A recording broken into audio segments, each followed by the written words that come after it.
The first word out of her mouth wasn't my name.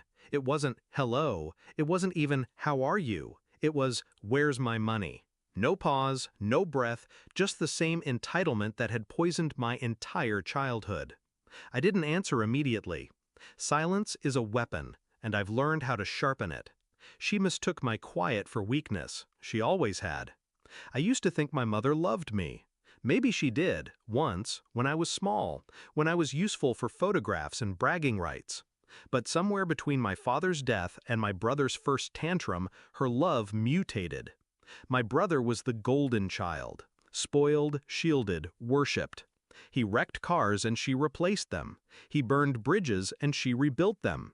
He failed and somehow it was always someone else's fault. And me?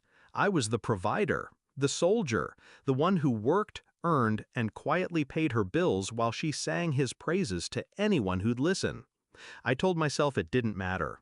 That family was sacrifice, that one day she would see. The truth hit me in the ugliest way possible. I learned about the will by accident. An attorney friend called me, hesitant, almost apologetic. My mother had drawn up papers.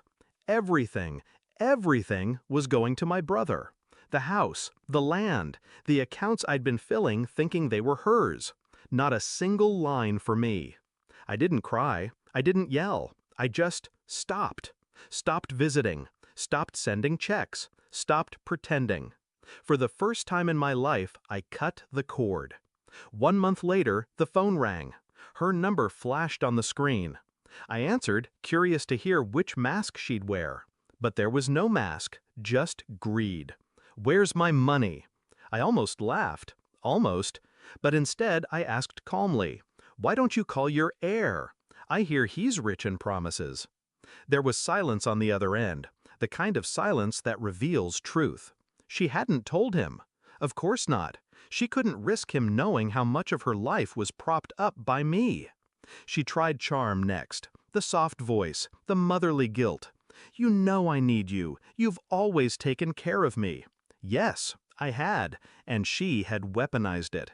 You made a choice, I reminded her. You chose him. You made it clear who matters. That was just paperwork, she snapped, dropping the act.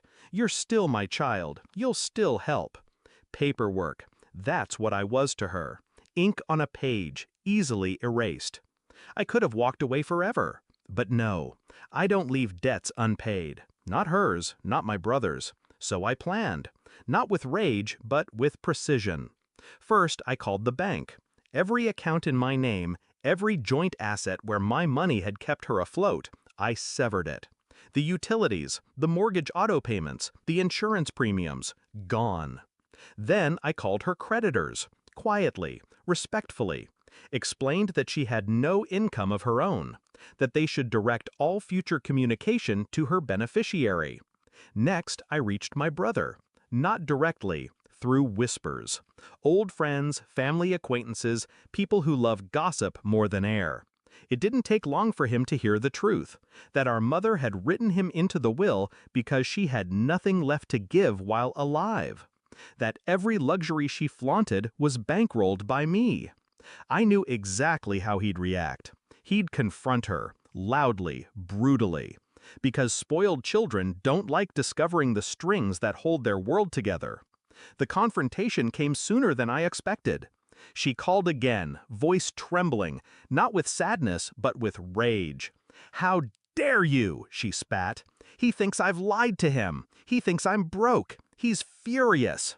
Good, I said softly. Let him take care of you. After all, he's your future. Her breathing hitched. For the first time, I heard fear, real fear.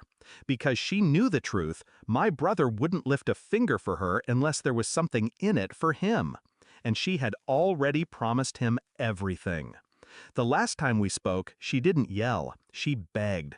Please, just a little help, until things settle.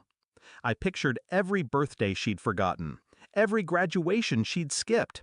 Every time she'd told me to be grateful while she handed my sacrifices to him. And then I pictured her will, her betrayal, written in black and white. No, I said simply. Consider it practice. You wanted me erased from the end of your life. Now you get to live that reality while you're still here. I hung up. It's been months. She still calls sometimes. I don't answer. I hear through whispers that my brother resents her now, that he won't give her a cent until the house is legally his. She's alone, cornered by the very choice she made. Do I feel guilty? No.